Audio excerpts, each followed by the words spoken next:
Bismillahirrahmanirrahim. Assalamualaikum warahmatullahi wabarakatuh. Bagaimana kabarnya anak-anakku sekalian? Semoga kalian dalam keadaan sehat walafiat. Hari ini ibu akan menjelaskan materi sejarah sebagai ilmu, peristiwa, kisah, dan seni. Sebelum kita membahas lebih mendalam sejarah sebagai ilmu, peristiwa, kisah, dan seni, ada baiknya kita terlebih dahulu mengetahui apa itu sejarah. Pada pertemuan sebelumnya, ibu telah menjelaskan bahwa inti dari sejarah adalah segala peristiwa yang telah terjadi pada masa lampau dan berkaitan dengan perkembangan manusia. Selanjutnya, mari kita bahas pengertian sejarah secara etimologi.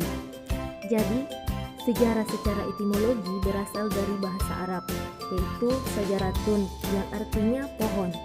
Kata sejarah tersebut berarti pertumbuhan, asal-usul, keturunan, dan silsilah. Maksudnya di sini, sejarah itu ibarat sebuah pohon yang terus berkembang dari akar sampai ranting. Hal itu tercermin dari bentuk silsilah keluarga yang menyerupai akar pohon. Di dalam bahasa Indonesia, kata sejarah berarti silsilah, asal-usul, riwayat, dan juga hikayat. Sedangkan menurut Kamus Besar Bahasa Indonesia, pengertian sejarah adalah pengetahuan atau uraian tentang peristiwa dan kejadian yang terjadi pada masa lampau. Dalam bahasa Inggris, kata sejarah atau history berasal dari bahasa Yunani, yaitu historia, yang berarti apa yang diketahui. Sedangkan dalam bahasa Belanda, istilah sejarah disebut geschiedenis yang artinya terjadi. Sedangkan menurut Kamus Webster, pengertian sejarah atau histori adalah pengetahuan yang berhubungan dengan hasil pelacakan peristiwa yang terjadi dalam kehidupan manusia pada masa lampau. Selain itu, terdapat pula sejumlah kata lain yang memiliki kemiripan dengan arti kata sejarah, seperti kata kisah, tarik, dan juga sejumlah istilah yang berasal dari berbagai daerah di Indonesia. Selain beberapa pengertian sejarah secara etimologi, kita juga harus mengenal pengertian sejarah yang ada di berbagai wilayah atau di berbagai daerah di Indonesia. Kata sejarah di Indonesia kita lebih kenal dengan istilah seperti silsilah, asal-usul, riwayat, ataupun hikayat. Ketika kita berbicara tentang asal-usul atau silsilah, kita lebih menunjuk pada sejarah keluarga atau nenek moyang. Untuk kata riwayat, kita lebih mengartikan bahwa cerita itu terjadi secara turun-temurun atau sejarah. Yang terakhir adalah hikayat. Jadi hikayat itu adalah berupa karya sastra lama Melayu yang berbentuk prosa, isinya tentang cerita, undang-undang, dan silsilah. Hikayat ini dibaca untuk dijadikan sebagai pelipur lara, pembangkit semangat juang, atau sekedar untuk meramaikan sebuah acara seperti acara pesta. Mungkin dari kita sudah pernah mendengar kata biografi dan juga autobiografi. Jadi keduanya ini merupakan sebuah karya sejarah. Perbedaannya adalah kalau misalnya kita membahas mengenai biografi, maka biografi itu adalah suatu karangan atau cerita sejarah yang menjadikan seseorang sebagai objek ceritanya. Jadi seseorang itu menulis kisah dari orang lain yang merupakan seorang tokoh yang berpengaruh.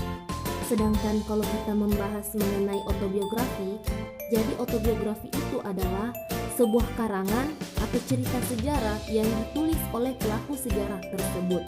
Misalnya, Babat yang berasal dari bahasa Jawa, Tambo yang berasal dari bahasa Minangkabau, dan Tutui Tete yang berasal dari bahasa Rote. Babat di sini merupakan sebuah buku sejarah yang sifatnya tradisional. Selanjutnya, beberapa pengertian sejarah menurut beberapa pakar atau sejarawan.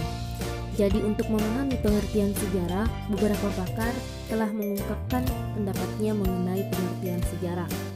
Antara lain, Ernst Bang yang mengatakan bahwa sejarah adalah semua peristiwa masa lampau. Jadi sejarah dapat membantu para siswa untuk memahami perilaku manusia yang ada pada masa lampau, masa sekarang, dan masa yang akan datang. Selanjutnya menurut Ibnu Khaldun, sejarah adalah catatan tentang masyarakat umat manusia atau peradaban dunia yang berisi perubahan-perubahan yang terjadi pada watak masyarakat itu. Nah, selanjutnya ada Muhammad Yamin yang mengungkapkan bahwa sejarah adalah ilmu pengetahuan umum yang berhubungan dengan cerita bertarik sebagai hasil penafsiran kejadian-kejadian dalam masyarakat manusia pada waktu yang telah lampau. Nah, selanjutnya ada Kunto Wijoyo yang mengungkapkan bahwa sejarah adalah rekonstruksi masa lalu. Nah, selanjutnya ada Collingwood yang mengatakan bahwa sejarah adalah pengalaman umat manusia di masa lampau. Sedangkan menurut Edward Heller Carr, sejarah adalah suatu proses interaksi terus-menerus antara sejarawan dengan fakta-fakta yang ada padanya, yang merupakan suatu dialog yang tidak henti-hentinya antara masa sekarang dengan masa silam. Sedangkan menurut Robert, sejarah adalah kenangan pengalaman umat manusia. Setelah memahami beberapa pengertian sejarah, maka selanjutnya kita pahami tentang unsur-unsur dalam pengertian sejarah tersebut. Jadi ada 3 unsur penting dalam pengertian sejarah. Hal ini diungkapkan oleh R. Muhammad Ali, yaitu pertama, peristiwa di dalam kehidupan manusia pada masa lampau. Kedua, cerita tentang peristiwa masa lalu yang tersusun secara sistematis. 3. Metode sejarawan untuk merekonstruksi secara kritis, analitis, dan imajinatif peristiwa pada masa lalu. Dari beberapa pengertian sejarah yang telah disebutkan tadi, maka kita menemukan 3 pengertian pokok yang terkandung dalam definisi-definisi tersebut, yaitu sejarah sebagai peristiwa, sejarah sebagai kisah, dan sejarah sebagai ilmu. Oleh karena itu, mari kita bahas sejarah objektif dan juga sejarah subjektif. Yang pertama, ketika kita membahas sejarah sebagai peristiwa, maka itu mengacu pada pengertian sejarah objektif. Sedangkan sejarah sebagai kisah mengacu pada pengertian subjektif, dan juga sejarah sebagai ilmu itu mengacu pada pengertian subjektif. Sejarah sebagai peristiwa, kita pahami bersama bahwa segala peristiwa yang terjadi pada masa lampau yang berkaitan dengan kehidupan masyarakat atau umat manusia, itulah yang dikatakan sebagai sejarah. Sejarah sebagai peristiwa oleh R. Nuh Ali disebut sebagai sejarah objektif. Dengan kata lain, sejarah sebagai peristiwa sejarah objektif adalah sejarah yang menunjuk kepada peristiwa atau kejadian itu sendiri, yang merupakan sejarah dalam proses aktualitasnya. Jadi, suatu kejadian atau peristiwa sejarah tidak mungkin dapat terulang dan diulang kembali. Dengan kata lain, sejarah sebagai peristiwa hanya sekali berlangsung. Kita contohkan peristiwa sejarah, yaitu peristiwa Rengas Dengklok 16 Agustus tahun 1945. Kemudian ada peristiwa Dekret Presiden 5 Juli 1959. Kemudian kerusuhan Mei 1998 di Jakarta. Dan masih banyak peristiwa-peristiwa yang hanya sekali terjadi dan tidak mungkin terulang kembali. Selanjutnya, sejarah subjektif. Sejarah sebagai kisah atau cerita adalah peristiwa sejarah yang diceritakan atau dikisahkan kembali sebagai hasil rekonstruksi ahli sejarah atau sejarawan terhadap sejarah sebagai peristiwa. Oleh karena itu, sejarah sebagai cerita merupakan rekonstruksi dari suatu peristiwa, baik yang telah dituliskan maupun diceritakan kembali oleh seseorang yang merupakan pelaku sejarah. Oleh karena itu, sejarah sebagai sebuah kisah dapat berbentuk lisan dan juga tulisan. Sejarah sebagai kisah, sejarah subjektif dapat dikisahkan atau ditulis lagi oleh siapa saja dan kapan saja, sehingga sifatnya bisa berkelanjutan atau continuity. Misalnya peristiwa Rengas Dengklok 16 Agustus 1945, Dekrit Presiden 5 Juli 1959, kasus 27 Juli 1996, dan kerusuhan 14-15 Mei 1998. Ini beberapa kali telah ditulis dan dikisahkan kembali oleh sejarawan atau peminat sejarah. Demikian juga kalau kita mengadakan upacara peringatan proklamasi kemerdekaan Indonesia 17 Agustus. Hal ini kita lakukan berulang-ulang di mana saja dan siapa saja. Misalnya kita upacara di sekolah, di kampus, di kantor, dan lain-lain. Jadi peristiwanya hanya berlangsung sekali, namun kisah peringatan atau maknanya itu kita lakukan secara berulang-ulang. Hal inilah yang dikatakan sebagai sejarah subjektif, karena kisah peringatan atau makna dari peristiwa tersebut kita dapat lakukan secara berulang-ulang. Sedangkan peristiwa tersebut hanya sekali terjadi, makanya disebut sebagai sejarah objektif. Jadi, subjektivitasnya ada pada bagaimana sejarah itu disampaikan, diceritakan oleh seseorang. Faktor kepentingan dan latar belakang penulis sejarah dapat mempengaruhi cara penulisan sejarah. Jadi suatu peristiwa yang sama dapat dikisahkan dengan cara berbeda oleh dua orang atau lebih karena mereka memiliki penafsiran yang berbeda. Oleh karena itu, untuk menghindari subjektivitas dalam penulisan sebuah peristiwa sejarah, seorang sejarawan harus melalui proses penafsiran yang mendekati kebenaran atau suatu peristiwa yang terjadi.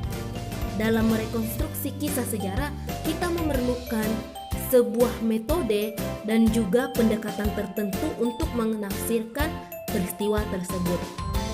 Setelah membahas sejarah objektif dan subjektif, selanjutnya kita bahas mengenai sejarah sebagai peristiwa, kisah, ilmu, dan seni. Yang pertama, sejarah sebagai peristiwa. Sebelumnya telah kita jelaskan bahwa sejarah adalah peristiwa yang telah terjadi pada masa lampau.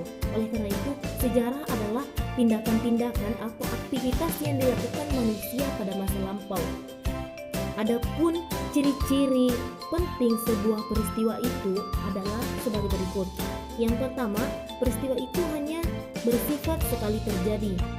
Misalnya, proklamasi kemerdekaan 17 Agustus 1945 di Jalan Pegangsaan Timur nomor 56 Jakarta. Peristiwa itu hanya sekali terjadi. Kemudian, ciri yang kedua yaitu peristiwanya unik. Kenapa dikatakan unik? Karena peristiwa sejarah tersebut hanya ada satu dan tidak ada peristiwa yang sama di daerah lain. Misalnya pertempuran 6 jam di Yogyakarta hanya terjadi di Yogyakarta pada 1 Maret 1949. Selanjutnya ciri yang ketiga yaitu peristiwa yang penting, di mana peristiwa itu dapat menentukan dan mengubah kondisi masa depan dari umat manusia. Kita contohkan terjadinya peristiwa pengoboman Hiroshima dan Nagasaki di Jepang pada tahun 1945 yang memaksa bangsa Jepang harus menyerah kepada sekutu dan menjadi penanda berakhirnya Perang Pasifik. Selanjutnya, sejarah sebagai kisah. Pada penjelasan sebelumnya, Ibu telah jelaskan bahwa sejarah sebagai kisah adalah peristiwa sejarah yang diceritakan dan dikisahkan kembali sebagai hasil rekonstruksi sejarawan. Oleh karena itu, sejarah sebagai kisah di sini ialah sebuah cerita sejarah yang tentunya tidak sama dengan cerita dongeng ataupun novel.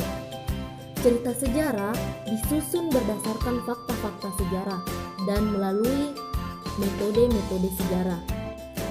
Mulai dari tahap pencarian dan penemuan bukti-bukti sejarah, kemudian bukti-bukti sejarah tersebut harus melewati metode kritik dan diteruskan ke metode interpretasi, lalu selanjutnya disusun dan menjadi sebuah kisah sejarah pada tahapan historiografi atau penulisan sejarah. Sejarah sebagai kisah atau cerita merupakan sebuah karya yang dihasilkan oleh sejarawan yang sifatnya subjektivitas. Dengan kata lain, sejarah dapat disimpulkan sebagai hasil rekonstruksi intelektual dan imajinatif sejarawan tentang apa yang dipikirkan, dirasakan, atau telah diperbuat manusia, baik secara individu maupun berkelompok, berdasarkan hasil rekaman-rekaman lisan tertulis ataupun peninggalan sebagai pertanda kehadirannya di suatu tempat tertentu. Uraian tersebut, maka sejarah yang kita kenal di kehidupan sehari-hari kita adalah sejarah sebagai sebuah cerita yang tertulis dan dikisahkan oleh para sejarawan. Selanjutnya kita bahas sejarah sebagai ilmu. Nah, sebelum kita membahas sejarah sebagai ilmu, kita terlebih dahulu mengetahui apa arti dari ilmu itu sendiri. Jadi ilmu adalah pengetahuan yang disusun secara logis dan sistematik. Pengetahuan adalah segala sesuatu yang diketahui. Jadi ada beberapa metode untuk mencari pengetahuan, seperti mendengarkan cerita orang lain, mengalami sendiri suatu peristiwa, dan mengadakan penelitian ilmiah. Suatu pengetahuan yang didapatkan dengan mendengarkan cerita orang tidak lengkap tanpa adanya bukti-bukti yang menandakan adanya peristiwa atau cerita tersebut. Sejarah sebagai ilmu harus memiliki metode ilmiah. Adapun metode rekonstruksi sejarah terdiri dari 3 aspek. Yang pertama, aspek proses teoritis, yaitu menentukan prinsip-prinsip pemecahan masalah untuk mencapai kebenaran sejarah. 2. Aspek proses metodologis, yaitu mencari cara untuk menemukan kebenaran sejarah. Dan yang ketiga, aspek proses teknis, yaitu keterampilan tertentu untuk menggunakan sarana penelitian ilmiah untuk memperoleh kebenaran sejarah. Ketiga proses tersebut merupakan unsur penelitian sejarah dengan menggunakan metode sejarah. Sejarah sebagai ilmu tentu memiliki ciri-ciri atau karakteristik. Hal ini diungkapkan oleh Kunto Wijoyo dalam bukunya Pengantar Ilmu Sejarah. Adapun ciri-ciri atau karakteristik sejarah, yang pertama bersifat empiris. Empiris artinya pengalaman, percobaan, penemuan, serta pengamatan yang dilakukan.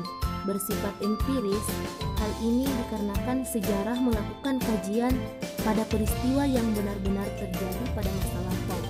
Peristiwa tersebut dapat berupa pengalaman dan aktivitas nyata yang dilakukan oleh seseorang yang kemudian direkam dalam sebuah dokumen. Ciri yang kedua yaitu memiliki objek, berupa perubahan atau perkembangan aktivitas manusia dalam dimensi waktu masa lampau.